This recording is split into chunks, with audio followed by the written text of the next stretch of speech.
wait. We'll give them a few minutes. It's not even 4 o'clock, so it's fine. It's good. Oh, it says meeting is now streaming live on Facebook.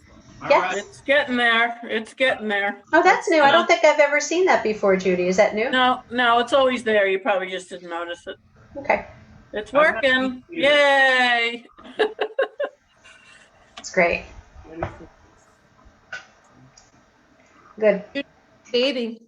Actually, I think I might go get a bottle of wine. I'll be right. A little glass. I might as well do that much. Hold on. Get the bottle, not a glass. Get the bottle. There's Lynn. Hi, Lynn. Great. Hello. She's not unmuted yet. There she is. Hi, Lynn. Hello. How you doing? Okay, how are you? Okay. Hanging in there. Yeah. Trying to. Yeah. Warm day in Providence today. Warm, but not too warm. Ah, Miss Jody. Oh, Yeah, it was not unpleasant. I thought it was nice. Nice outside. Humid. Nice breeze. A little bit.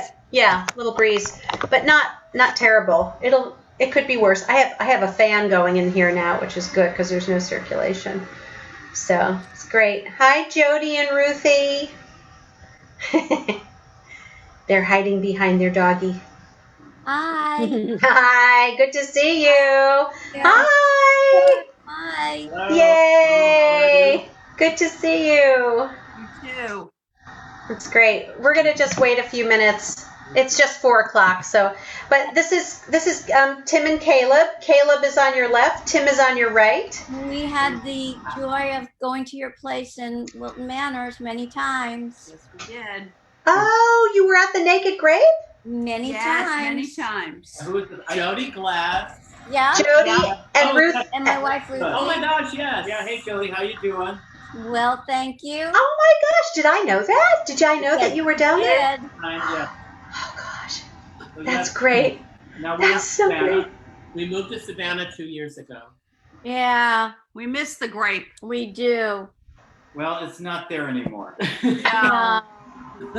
But Carol and Nancy. Carol and Nancy bought it, and it's called Apartment 9F now. Oh. And we understand they're doing quite a nice job. Now, do you remember Carol from 13? Oh, from 13. Huh. Huh. I didn't. And then they sold it. Well, they moved to New York, and then they moved back to Fort Lauderdale, and then they bought it from the people who bought it from us. Wow. Yeah. Huh. That's the long story of it. Yeah. It gets Too funny. Small world. It is very yes. So we're doing. You've been to our No wine- 60. Yeah, you've been to our wine tastings before, so this is going to be a little familiar to you. virtual. Yes. Very Well, cool. it's a little different, but Oh, I'm so glad. I forgot. I have a vague memory of you mentioning me about it, but I really can't remember. I think there's other things Tonight, going or are on. you dry? What, Caleb? What? Did you get wine and cheese for the tasting tonight? Who are you talking to, Jody and Ruth? Jody Yeah. and Ruth, yes. Did we get? We do. We have. We have cheese, but we didn't get the kind that you said. That's okay. Nobody's perfect. Got what we had. Next time. That's okay. It's just So we have the paper, so we can do it. Yeah. There you go. We will eventually mute ourselves because our puppy Yeah. is very active. Yeah. Oh, Yeah. she's a cutie pie. If Yeah, you well, have wait, questions, here- raise your hand. When Judy comes back, we can start. Here's Judy. Yeah, she was getting she was getting an adult beverage. Yeah. I see. Beverage. Can't hear you. You're muted, Judy. I'm There you allowing myself to drink and work today. There you go. Hey, There you go. That's the way Okay. to do it. So why don't we get started? Does that sound like a good idea? Very good. And people will join us if they choose to. So I just want to introduce Caleb Ben Avram and Tim Slavinsky to you. They are here because they're friends of mine for a very long time. We met in 96, 97, Yeah, about That that. sounds about right. about there. They were very curious about Judaism, and they came to my synagogue where I was the cantor at the time in Toledo, Ohio. They subsequently became Jewish under my tutelage and our Rabbi Sam Weinstein. And then they were very active in the temple, attending the para-rabbinic program, and just really threw themselves into our temple family. And we've remained friends since then. So it's quite a long time, oh my gosh, it's like over 20 years now. But they have an expertise in cheese and wine, and I think it's really great that they've offered to share their wisdom with us today. They're a lot of fun to be with, so I hope you enjoy the afternoon, and I'll leave the rest to you, Tim and Caleb. Thank you. Thank you, Chancellor Judy. Yes, we have known each other quite some time, since Toledo, Ohio. We moved away to Fort Lauderdale, had the wine bar, and now we are in Savannah, Georgia. Just quickly, I'm Tim, by the way. I currently work in Savannah at Congregation Mikveh Israel, which is the historic Reformed congregation downtown Savannah. Beautiful, beautiful place. Been a congregation since 1733. We have a museum with the oldest Torah in the country. I do primarily adult education there. Judaism 201 class in the Zoom, of course, right now. And so I have maintained my connections, being very involved in our synagogue family, but still very interested in wine and cheese. So I'm Caleb, and I got involved in the wine business. We had moved to Florida after Tim got a job there, so we moved there, and I needed a job, so I bought a wine bar. And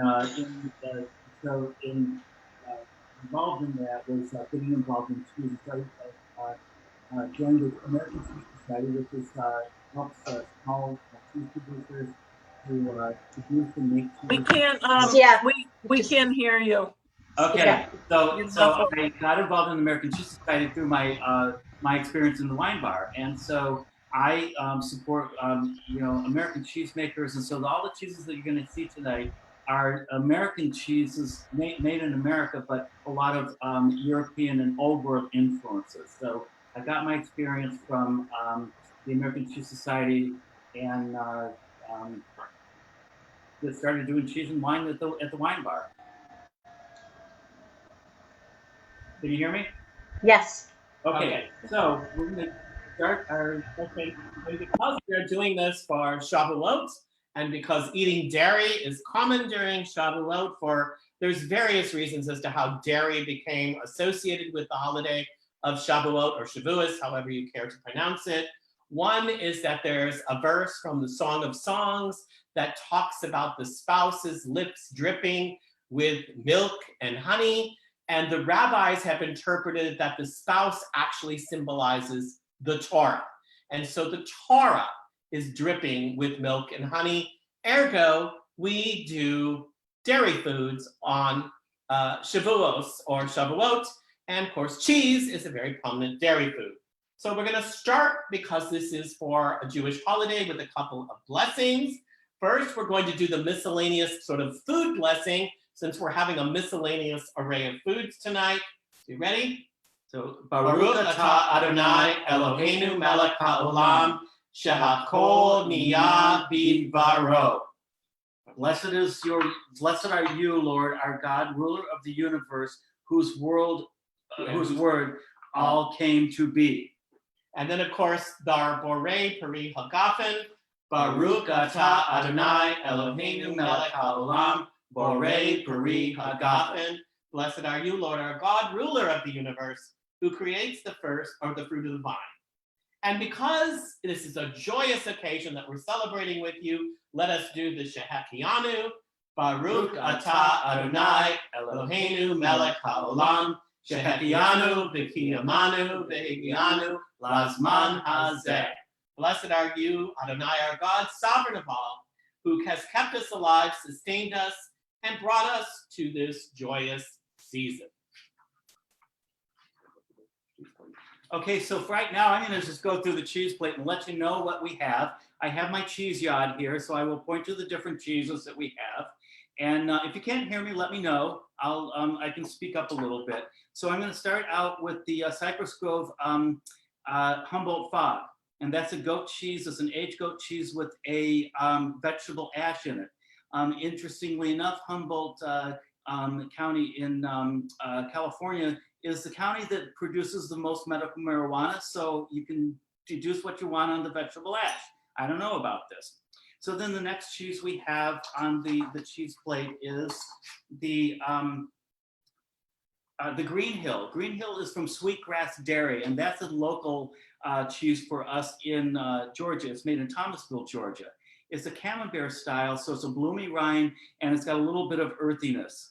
And the family that makes this are the Littles are their name. It's Jeremy and Jessica Little. It's a very small farmstead cheesemaker. Then I have the Mareke Gouda, which is from Wisconsin. And Mareke Pendleton is from the Netherlands, and she and her husband moved to the United States to start their dairy in Wisconsin. This is a very nice, nutty little Gouda that we're gonna pair. Next I have is called St. Mark's. And St. Mark's is a cheese that's very interesting. I'll go into a little more detail on that when we get there. It is a cheese that is made in the French style of the Saint Marcelline, which is an Alps Rhone style cheese. It's in a little crock that you can put in the oven and melt and make a little fondue out of it if you want.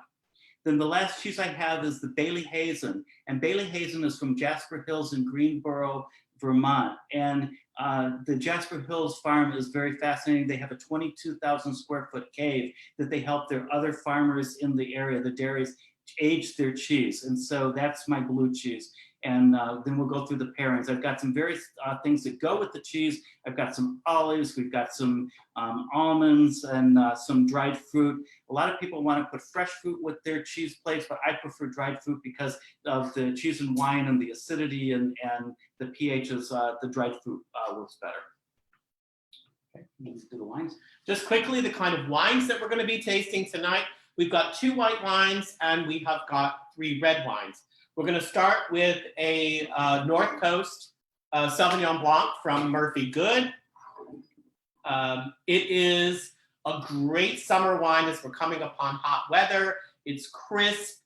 It's got a good acidity to it. And we'll talk about more of the pairing, but it's a great summertime kind of wine. Then we're going to have the Dow Chardonnay. Chardonnays can be all kinds of different styles, from very buttery, very woody, to very minerally. It all depends on how they are aged. This is a California Chardonnay from the Dow Vineyards in Paso Robles, which we'll talk more about also when we get there. Then we're going to move into our red wines. We are going to start with Landmark Vineyards, which is a Central Coast Pinot Noir. Sourced from a couple of different vineyards, but all in the Central Coast California area. Pinot Noir is probably of red wines the best go-to red wine, and we'll tell you why that's true when we get to that tasting. Then we are moving to the Hahn Winery. Hahn Winery is also a Central Coast. We are big fans of Central Coast California wines. The Hahn Winery has a great reputation for making very, very good wines. And they make wines in the Rhone style of France. So they learned their craft by following what they do in the Rhone region of France. This is a blend, great red blend of Grenache, Syrah, and Mourvedre. And we are going to end with something that's big and bold. And this is going to be a port, because sometimes you just can't beat a good port, especially if you're doing something and you want to do a dessert course after a meal when you've had people over. Port is a great option, and we'll explain why it pairs well with the cheese that we have chosen. So, any questions at this point from anybody? Okay, I guess we will start with cheese 1 and wine 1. Okay, so I'm going to start with the Humboldt Fog, and that's the cheese from Cypress Grove, and Cypress Grove is in Marin County, California. The cheesemaker is Mary Keene, and she started doing cheese, making cheese because she wanted to find fresh milk for her daughters. And so she lived next door to some people who had a bunch of goats, and she asked if she could buy a couple goats. And they said, if you can catch them, you can have them. So she caught these goats and she made this wonderful cheese called Humboldt Fog. I'm gonna put this up here for you so you can see this. So you get this in there, it's a bloomy rind cheese. And so bloomy rind means if you put it under a microscope, you can see the little blooms on the rind. In the middle, under the cheese is called, it's a lipose. It's like a fat, and it gets real creamy and buttery. As it gets older, it gets more earthy and more fragrant. In the middle is a chalky paste. And so, and then of course you get the vegetable ash, which we don't know what that is, but if you get the munchies after you eat this, then that could be an answer to that. So I'm going to taste that right now. One of the ways that you taste cheese and wine together is taste the cheese, then taste the wine, and then taste the cheese and the wine together. So what you want to do is you kind of want to figure out, how does the cheese taste by itself? How does the cheese taste by itself? How does the wine taste by itself? And then how does it taste together? And so there's no right or wrong answer to this. Everybody's taste buds are different. Everybody has a different taste profile. So you either like it or you don't. And there's, if you don't like it, then you move on. I think this is a really good pairing because I think the acidity in the Sauvignon Blanc is really lovely with the acidity and the creaminess under that lipase section of the Humboldt Fog. You get that creaminess, but then you get that little dryness on the paste. So that's my take on this. And let's talk a little bit about wine temperature. When you're talking about white wines, one of the problems that happens, especially in the United States, is that people know that white wines should be chilled. The problem is they often over-chill them. They over-chill them. When you over-chill a white wine, you are basically sort of killing the flavor palette. It needs to be chilled, but you don't want it too cold. So if you have it in your normal refrigerator, at a normal US refrigerator temperature, you're probably going to pull it out of the refrigerator about 30 minutes before you want to serve it. Technically, between about 50 and 55 degrees is a good temperature for a chilled white wine. If it's too much colder than that, again, the flavor is going to be sort of diluted, diminished. And then if it gets too warm, unfortunately, when a white wine is too warm, the imperfections in the white wine start to come out. So this is a Sauvignon Blanc, which is a great, as Caleb said, it's great with a creamy sort of Humboldt Fog style cheese. It's great for sitting on your back patio in the summer as the temperature is warm because it's light, it's refreshing. This being a California Sauvignon Blanc, it's not going to be as limey or as citrusy as one you might get from New Zealand. Many people love New Zealand Sauvignon Blancs. I prefer California only because a little bit more of the minerality comes through versus so much of the citrus. But again, there's no wrong or right answer here. This one is from a winery called Murphy Good. It's a pretty widely distributed winery, so I think it probably should be available in Providence in Rhode Island. And I wanted to take a note on goat cheese. A lot of people ask, why is goat cheese white? And because other cheeses are like more, they're creamier color, they look more orange. The reason why goat cheese is white is because goats, they digest the beta carotenes differently than cows. And what happens is it turns into vitamin A, and vitamin A fights like bacteria and wounds. So goats get into everything and they get cut and everything, but they're always healthy. So vitamin A is what's present in goat cheese, and that's also why a lot of times children, newborns can't have breast milk, and so goat milk is what they are given. And because it's the way that they digest the beta carotenes. So in cow's milk, you see the oranginess and the yellow, the creaminess. In goat's milk, that's why goat's milk is always very white. And buffalo milk is also the same thing. It's the way they produce the beta carotene. Also, Caleb also knows that if you have friends who are lactose intolerant, goat cheese is actually much more easy for them to digest than a cow's milk cheese. So if they feel like, oh, I can't eat cheese because of my lactose intolerance, goat cheese is probably the way to go, because we have many friends who have issues with that. And when we serve them a course of cheese and it's goat cheese, they're amazed at how they can digest it. It does not cause them digestive issues. And they're thrilled to find out that there's cheese that they could actually sit down and enjoy with a glass of wine. So if that's an issue for you or for some of your friends, try some of the goat cheeses out there, because I think you'll find that you can actually digest them much more readily. So, Any questions? Any questions? I saw a chat, but I can't see that far from my my computer because it's farther away. So does that somebody have a question? No, I'll let you know if there's anything that comes up. But a couple of us have tried the Humboldt Fog. It's delicious. It's so very good. Also, Humboldt Cypress Grove makes many other cheeses, but there's another cheese like Humboldt Fog. It's called Truffle Tremor, and it's the same cheese, but instead of the vegetable ash, they do black truffles in it. It's really lovely. If you love truffle flavor, trust me, Yes. you will love truffle tremor. I am almost addicted to truffle tremor. It's like crack cocaine almost. It's that good. I've not had crack, so I don't know about that. Well, I haven't either. I'm just what people have told me. So do you want to move on? I think we can move on to cheese number 2, wine Okay, number so 2. I'm going to go to cheese number 2 and wine number 2. Cheese number 2 is Green Hill. It's from Sweetgrass Dairy, and that's a local place. It's in South Central Georgia. We're on the coast, so it's not too far from us. They really make, I love these people. It's Jessica and Jeremy Little, and they're organic farmers. They do everything by hand. It's farmstead cheese. When you say farmstead, that means that the animals are graze on the farm and the cheese is made on the farm. So artisanal cheese are small production cheeses, but they may source their milk. But Jeremy and Jessica do everything.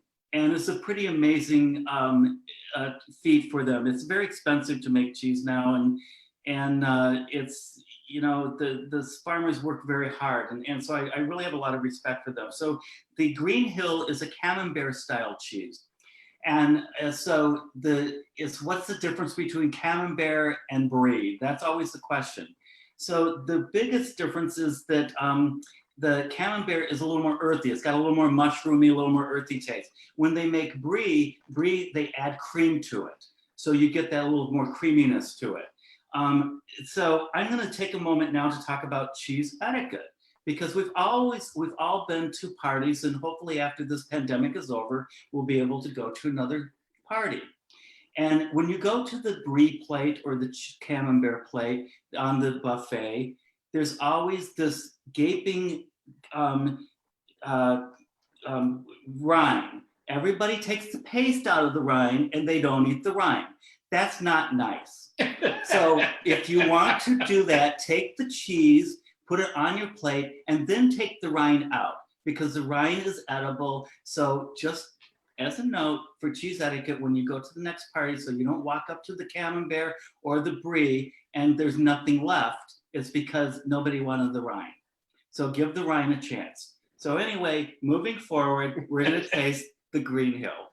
So Green Hill is going to be a little earthier than the Bries, but I love this cheese. And so what the Littles do is when they raise their cattle, they do what's called rotation. So they graze their cattle in a certain area for a certain amount of time, and then they move them over so that the grass can be replenished. So they always have fresh grass and sustenance for them. So let's taste this and see how it tastes. And then what we're going to taste it with is the Dow Chardonnay, and Tim's going to talk about that. Dow Vineyards is located in Paso Robles. If you decide that you want to make a trip out to California for wine tasting or to wine country, everybody goes to Napa, everybody goes to Sonoma, and they're beautiful and they're lovely places. I would tell you, and if you want to call me, I'll give you recommendations, go to Paso Robles. It is less well known. Their wines are utterly amazing. The town is quaint and lovely around a town square. It's over the coastal ridge, away from the ocean. So there's all these little microclimates where there's little gaps in the coastal ridge and the winds come through and the sea moisture comes through. And so within Paso Robles, they have, believe it or not, 600 microclimates. And whichever microclimate the grapes are grown in is going to have an effect on the taste of the wine. If you are in Paso Robles, you owe it to go to Dow Vineyards for a couple of reasons. First of all, their wines are very, very good. They're tremendous. They have a wonderful reputation. They have a beautiful tasting room.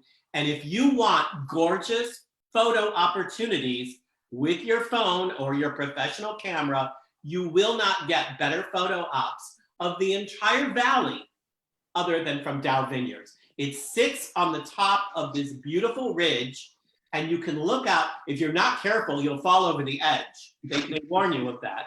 But you will get the most beautiful vistas of the entire Paso Valley looking out over the vineyards. So great wine, great views, beautiful tasting room.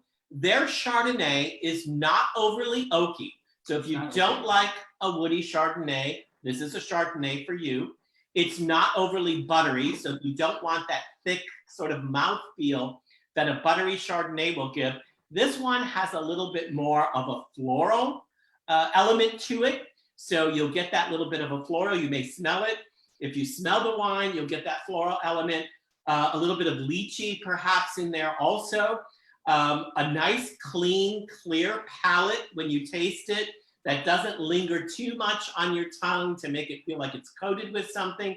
And oftentimes when people taste the Dow Chardonnay, they taste a little bit of a nutty almond flavor on the back palate. So it's a very appealing Chardonnay. It goes very, very well with this Camembert style cheese. I'm going to be very honest. Caleb and I used to belong to what's called the ABC Club, which ABC stands for anything but Chardonnay, because we basically didn't care for Chardonnays much at all. They got so woody and big and Yes, buttery. they were too much. They were too much for us. But we have recently resigned our membership in the ABC because we have found some beautiful Chardonnays like this Dow Chardonnay, which are really, really elegant, really lovely. And again, because you can drink it chilled, not too chilled, but chilled, it's a beautiful summer wine. So if you're sitting on your patio or your porch or even in your air conditioning, or maybe you kind of want to take a bottle to the beach with you, it's a beautiful wine for cheese, for the beach. And it's just a great sort of Shabbat, I call it a Shabbat afternoon wine. If you're relaxing on a Shabbat afternoon and need a little something to kind of, quench your thirst, why not open a Dow Chardonnay? And again, if you are in Paso, go there. You will be utterly bowled over by the scenery. Yeah, the lovely thing about this is the mushroomy, the earthiness of the cheese is balanced out by the fruitiness of the wine. So it's really a good pairing. When we were doing these pairings, it's like we had a lot of fun with it. And this is what we did in our wine bar. It's like we spent a couple days drinking and eating, deciding what we were going to have, and it's always fun. And like I said, there's nothing wrong. There's no wrong pairing. It's what's right for you. It's what you like, and we just give our opinion, and that's believe it or not, Caleb and I don't always agree. I mean, there are times when we disagree on a wine, we disagree on a cheese, and that's okay. It's what makes it exciting, because I'll try to convince him, he'll try to convince me. Sometimes it works, sometimes it doesn't work, but we all have different palates. It's why some of us like broccoli and some of us don't. But it's the same true with wine and cheese. It's what makes it fun. We believe that wine and cheese should be fun. It shouldn't be too stuffy. Drink what you like.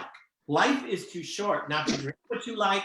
Life is too short not to eat the cheeses that you like. So, figure out what you like and then use that when you're relaxing on an afternoon in the summertime. All right, so we're going to move on to a Pinot Noir and an aged Gouda. And I know that sounds like an odd pairing to most people, but it's a very good pairing. This particular aged Gouda is Marike aged Gouda from Wisconsin. And I met Marike Penterman at the American Cheese Society. Actually, the first time I met her, Judy, was in Rhode Island when I was at the American Cheese Society convention there a few years ago. And she's lovely. She and her husband moved here from the Netherlands. She convinced her husband to leave his job in some kind of communications and leave the Netherlands and farm these cows in Wisconsin. He thought she was crazy, but she had a dream and he followed her dream. And it became this lovely, lovely cheesemaker in Wisconsin. And it's a Dutch style, so the cheese is very nutty. The thing she does is she actually releases her cheese by taste. So she will go into her caves and taste the cheese. So her cheeses are probably anywhere from 9 to 12 months. So this is the Marike Dutch Gouda, and we're gonna pair it with a Pinot Noir. And a lot of times people think, Pinot Noir and Gouda is not a good pairing because Pinot Noir is mostly a more finesse, a lighter wine, and Gouda is a bigger cheese. But in this case, it's not. They really pair well together because they have a lovely earthiness and a nuttiness that pair well together. And so we're going to pair that with the landmark Pinot Noir. Okay, when it comes to red wines, let's talk a little bit about temperature again. People say, well, they should be at room temperature or cellar temperature. The problem in the United States we have with red wine is room temperature here is much different than it is in Europe. Red wines really do need to have a little bit of refrigeration before you drink them. Put them in the refrigerator for maybe an hour before you want to drink it. You don't want it too cold, but you also don't really want it American room temperature, even if your air conditioning is on. Again, all you're going to taste if the wine is too warm is a lot of alcohol. And when you taste a lot of alcohol, it's not pleasant on the palate. It might be great for cleansing a wound, but it's not great on the palate. So you do want it chilled down just enough, about between maybe 60 to 64 degrees. So most of us don't keep our homes at 60 to 64 degrees, but in Europe, that's what cellar temperature means. So chill it down a bit. If you're in a restaurant and you order a red wine, do not be afraid. How do you want to touch the bottle? Do not be afraid to touch the bottle and say, I'm sorry, this is a little too warm. Could you chill it down for me? Let them bring you an ice bucket with an ice bath and let it sit for a little while. It will chill down in about 15 to 20 minutes and be at perfect temperature. They will understand that you know what you're talking about if you ask them to do that. Pinot Noir is a friendly red wine. Even most white wine drinkers like a Pinot Noir. Why? Not too heavy, not gonna overwhelm the palate. It's very food friendly, not only with cheeses. Pinot Noir will go great with a grilled steak. It will go great with a dish that is poultry. It will go great with a seafood dish. So let's say you're out for dinner, back when we can go out for dinner with our friends, when the pandemic is over. And they say, well, you're in charge of the wine, pick something for us. And people at the table are drinking or having beef. They're having vegetarian. They're having fish. They're having chicken. They're having duck. Pinot Noir will match with any of them. You're pretty safe if you go with a Pinot Noir. They're not going to overwhelm the food no matter what you are eating because they have a very friendly palate to them. This is a California Central Coast Pinot Noir from Landmark. So it's going to be a little fruity, but not overly so, not too big. If you have one from Oregon, it will be a little bit lighter. And if you would have a Pinot Noir from France, it is going to be even lighter than that. This is a great Pinot Noir to pair with the Gouda because it doesn't overwhelm the Gouda, but neither does the Gouda overwhelm the Pinot Noir. So I suggest when people don't know, if you feel like, I don't know which wine to pick, and I've got all these people looking at me wanting me to pick a wine, or if you're having people over and you don't know what to choose, you really can't go wrong with a good Central Coast Pinot Noir. Yeah, and the reason why this particular Pinot Noir goes well with this cheese is because it's a California Pinot Noir. California Pinot Noirs tend to be a little more fruity, have a little more boldness to it, not overly. Oregon Pinot Noirs are going to be a little more earthy, a little people call it dirty, so you're going to get that little earthy flavor to it, which is fine, and I love that. But so the Oregon or Burgundy Pinot Noir would probably not pair as well with this cheese, but a California Pinot Noir is perfect with Marieke's Gouda. And I just tasted it, and I will tell you that what's interesting is after tasting the cheese and then tasting the wine, it really brings out the fruit elements of the Pinot Noir that are really very pleasant, very nice on the palate. And I think even a white wine drinker who says, I really don't care for reds, I really don't like reds that much, could actually feel like, oh, this is a red I can really, really enjoy because it's not so heavy. It's not too bold. So what influences your taste is the flavor profiles, but also environment influences your taste. Have you ever been to a wine tasting and you get bowled over by a wine and you buy 3 cases of it, and then you get it because it was so exciting, and then you get it home and you taste it, it's like, oh, not so much. What happens, or if you're on an anniversary vacation and everything is love and roses and everything is good. So taste has an environment affects your taste too. So what you're experiencing is going to be what you taste as well. So those are kind of key things in tasting too, to consider.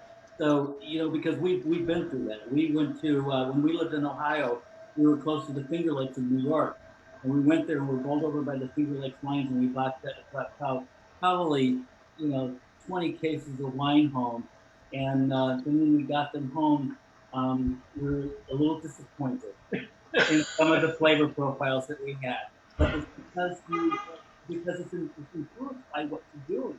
And When you're on vacation, everything tastes good. yeah. So only buy a couple bottles. Yeah. Don't buy 20 cases. Just words of the wise. Words of the wise.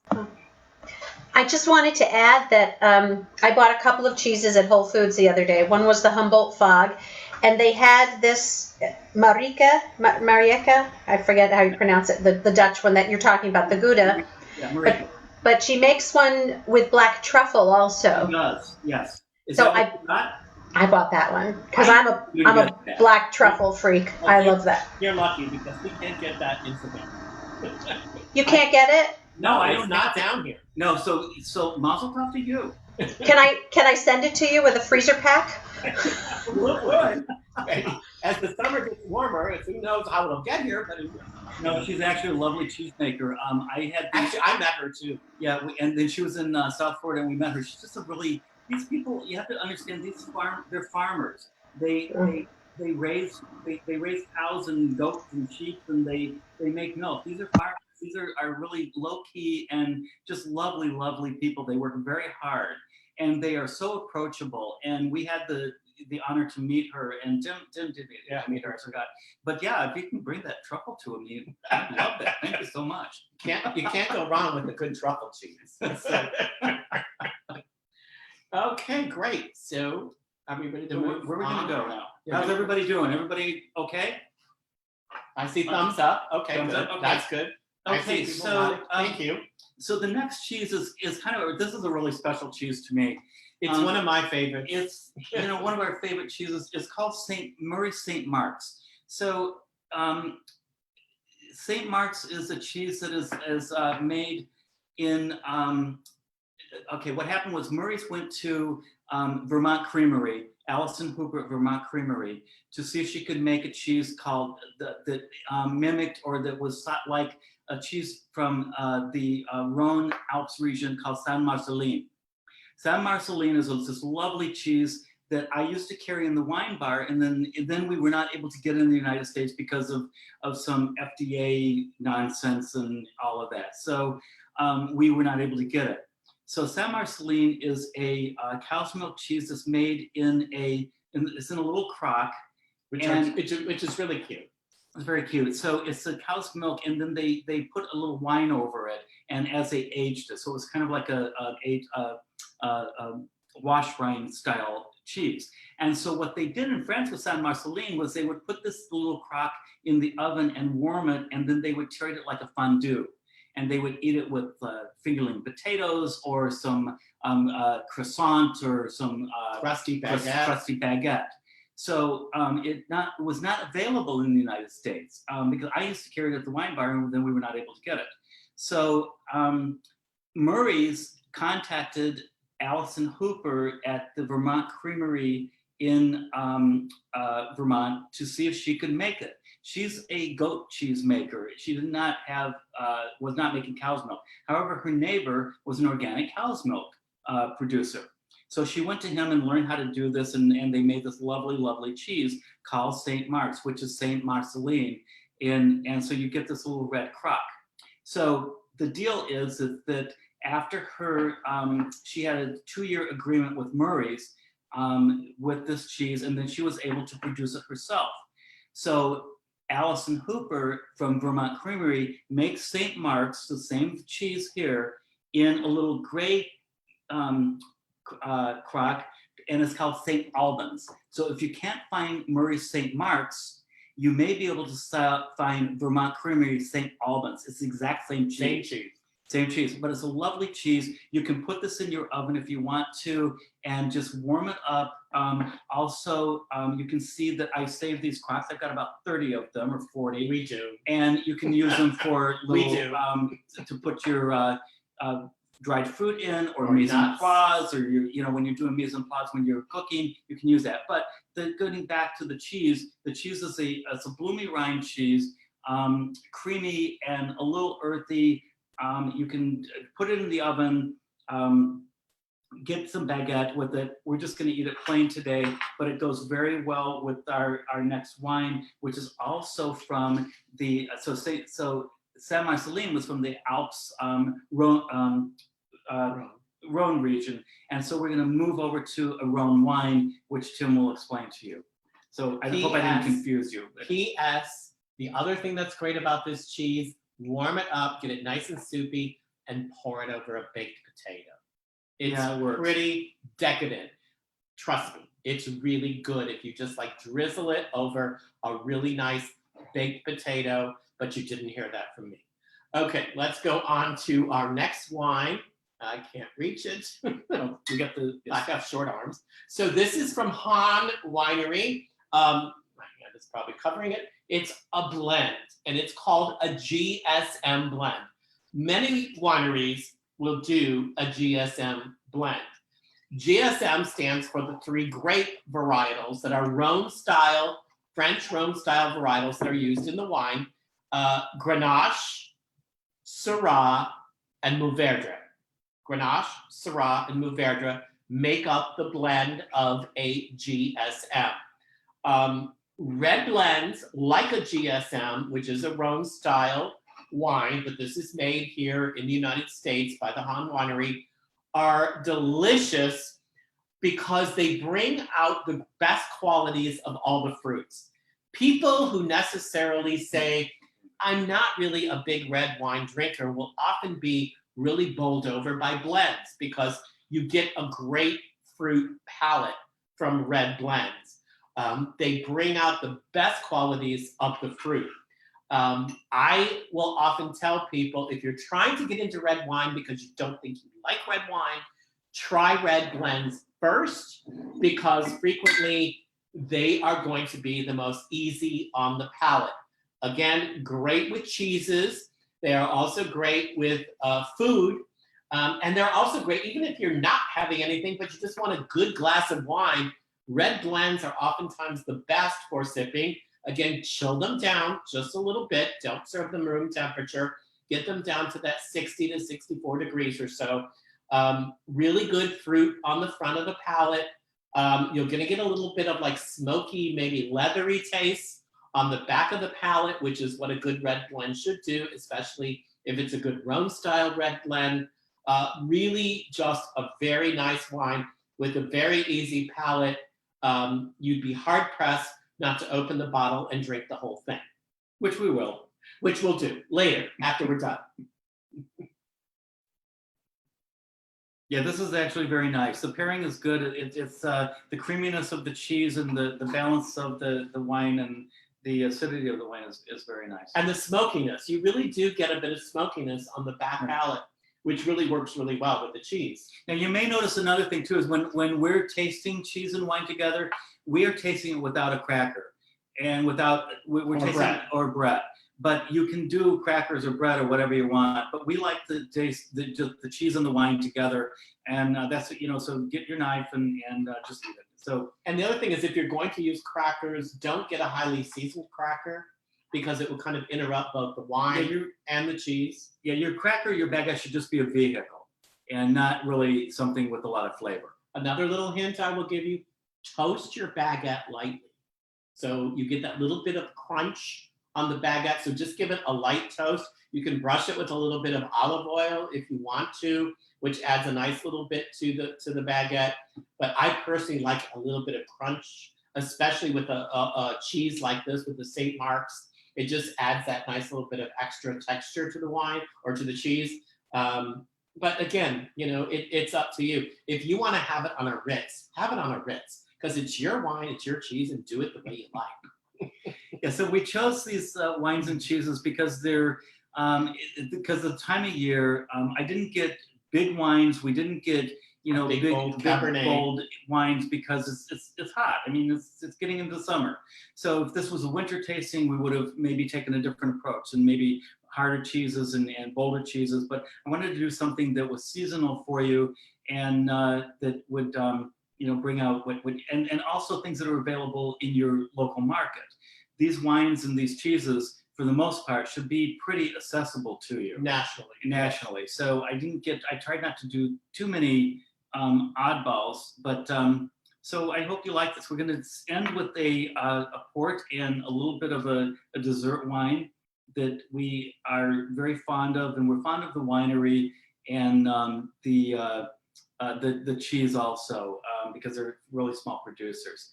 So the next one is the Bailey Hazen blue cheese. And Bailey Hazen is from the Jasper Hill cheese in Greensboro in Vermont. And I love Jasper Hill. What happened is that the Keeler brothers in Jasper Hill were cheesemakers, and what they wanted to do was do these cheese caves because cheese needs to age, and different cheeses age in different temperatures. So it's very hard for these small producers of cheese to age their cheeses, and it's expensive to have these cheese caves.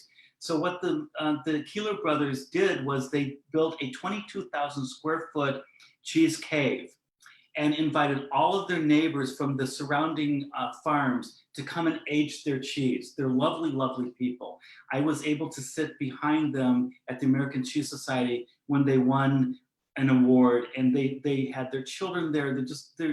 They're farmers. They're lovely people, and they work so hard to help other farmers to be able to produce their cheese. So I chose this Bailey Hazen blue cheese to pair with the port. Blue cheese is a really kind of a salty, little nutty, creamy blue cheese. It's very lovely. It goes well with chocolate. It goes well with honey. It's a good dessert cheese. And then we paired it with the Everly port. And Everly is another winery from Paso, because we love Paso Robles. Gary Everly, who we were able to meet when we were in Paso,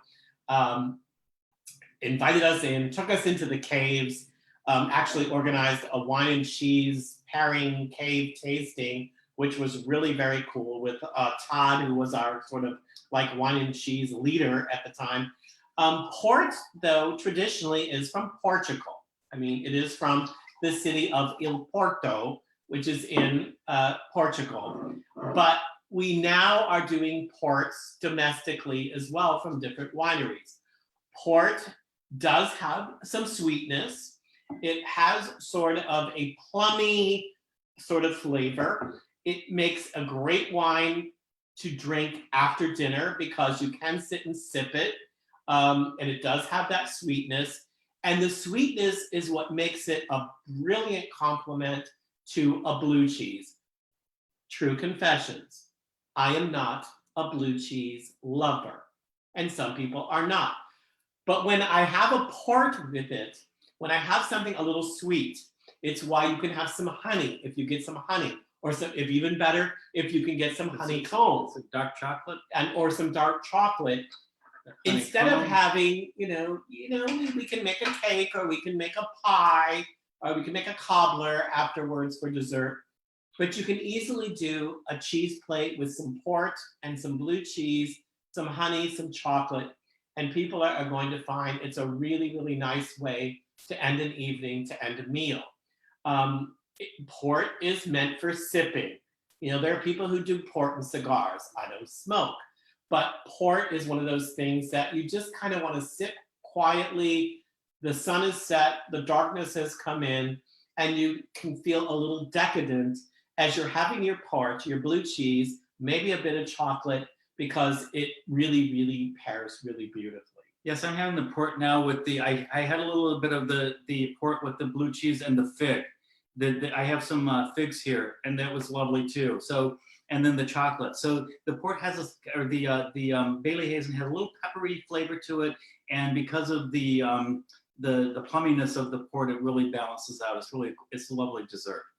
And the other thing that you should know about a port, unlike most red and white wines, port really has a pretty long shelf life because it's a fortified wine, and fortified wines can pretty much sit on your bar for quite some time, and they're not going to deteriorate. They are not going to lose flavor. In fact, their flavor may become more enhanced as they sit for a while. So you don't have to worry about, I need to drink this really, really quickly. If you have just like a little small port glass of some after dinner, it's still going to be good if you decide a month later, I'd like a little port after dinner. So it does have the tendency to last a lot longer than a traditional bottle of red wine or a traditional bottle of white wine. I should mention too, the question comes up frequently. I opened a bottle of red wine. I didn't finish it, or we didn't finish it, or I have red wine left over after a dinner party and I don't know what to do with it.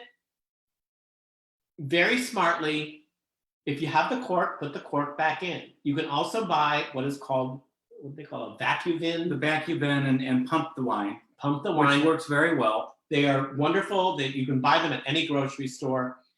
Put the wine Put it in the refrigerator. Don't leave it sitting on your counter. Don't leave it sitting on your back bar. Put it in the refrigerator. It's going to last for quite some time, and you'll be able to still enjoy it. Again, bring it out a little sooner than you'd like to drink it. Think ahead a little bit. Let it warm up to a temperature, so it's not super, super cold. But people think, well, what should I do with leftover red wine? Definitely put it in the refrigerator. If you do not put it in the refrigerator, it's actually going to deteriorate much, much quickly. Right, because it's the oxygen. So you really want to refrigerate. It reduces it slows down the oxidation. So I don't know. I think this was delicious. I think this was delicious. What do you guys think? I think you're delicious. Well, thank you. Yeah, it was wonderful. You can all unmute yourselves, and if anybody has any questions, please feel free. Fabulous, fabulous. This has been But so if much. you have any general wine questions about that, maybe about a wine we didn't have tonight. If you have just a general question about wine, we'll try to answer it. And if we don't know, we'll just say, we don't know. I have a question about the Portuguese wine I think of it as a spring wine. It's a very light pink color. I forget what it's called. Like a rosé? Maybe, yeah, I guess it's like a rosé. Yeah, Right. and it's from I like the Portuguese wines. And what would you pair with that? Oh, you're probably talking about Vino Verde? Yes. Oh, that. Verde is Well, a great Vino wine. Verde is so delicious in the summertime, the springtime, when the sun is shining. Right. It's got a little bit of effervescence to it, Mhm. but not as much as a champagne. And what's great about Vino Verde is it's inexpensive and you can just drink it. It's low alcohol, so you can just drink a whole case of it. Take it to the beach. If you go to the beach, take Vino Verde to the beach. It's one of the best beach Yes. wines you can have. Creamy cheeses are good with Vino Verde. So creamy cheeses, because it's got that little effervescence to it. Right. We can do the creamier cheeses and the lighter cheeses also, because it does have that little effervescence, which is going to break down a little bit of the fat in the cheese. No, Thank you. Vino Verde, Vino that's- Verde in the that's a- summertime, you can't go wrong with a good. Well, Vino when we were Verde. in Fort Lauderdale, we were on the 7th floor of a condo that faced west. So we had the west, we had the sun, and it's a great hot weather wine. We would sit on our balcony and drink Vino Verde a lot. No, really, I love Vino Verde in the summer. Once May and June hit, Vino Verde is good until Labor Day. Absolutely. Thank you. You're welcome, Vet. Anybody else? Yeah. What cheeses do you like with sparklings, like be it prosecco or champagne? I love the triple creams. I love anything like the bloomy rinds are very good. Triple cream cheeses like Brie's or triple cream.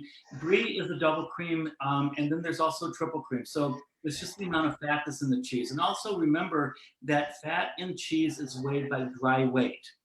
So a 1 ounce piece of a very triple cream cheese and a 1 ounce of a cheddar cheese, which is hard, is going to have less fat in it than the triple cream by dry weight. So there's a couple cheeses that are my favorites. I love a cheese called Delice Bourguignon. Yes, Delice. Get Delice. Delice Run to Bourguignon. your cheese person and get Delice. And that's a triple cream cheese. So Delice Bourguignon is very good with sparkling and bubbly. Actually the Green Hill would be very good with that, because it's also that type of cheese. And there's also another one called Latour, which is from the Adagio area of Italy, and it's cow, goat, and sheep cheese. It's really quite well put. Caleb, I know you're far away from your computer now. Maybe there's a way you can send me some of this information, especially for what Sherry just asked. Or So what I would like you to do then is put your questions to an email to Judy. Yeah. And we will answer them, and we'll send it through Judy, and then she can send it to you. happy to. Yeah, that'd be great. So things like that, because so I'm a big sparkling wine fan. My favorite sparkling wine, just so you know, is the Laurent Perrier Rosé. So It's a bit on the pricey. I just had my birthday, so the next celebration is going to be, I don't know, our anniversary or something. Yeah. At any rate, I am a big sparkling fan, and so those are the cheeses that I like with them. Triple creams, double creams. That's nice. Is that like a prosecco then? It's actually champagne. It's champagne. Yeah, and it's He has champagne taste. yeah. I mean, it's not like it's It's delicious. I'm not going to deny. It's delicious. anyway. That's it. That's what it is. That's great. Oh, thank you so much. You should all know that Caleb was up here a few years ago when we did our 80s rad spiel, and he came to see our Purim spiel. And I got stuck. You got stuck because of the blizzard. There was a lot of snow. No, we had a lot of snow. Yes. That's right. I stayed at where did I stay? I can't At the remember. Dean Hotel. I stayed at the Dean, which was lovely. Yeah. And I love Providence. I think Providence is great. I was able to we went to the fire thing. Water fire. I took him to water fire. Yeah. Yeah. So He's Providence was really He's quite been fun. through it. Well, actually, and we came for your installation when you first got to Temple They Beth. were here 20 years ago. Oh my gosh, no, not 20. Okay, 19. This is my 20th year. Yeah, that was 19 20 years ago. Yeah. So yes, so thank you so much for inviting us to do this. Oh, thank you. Anybody have any Thank other you. questions, or you're good? Oh, it was wonderful.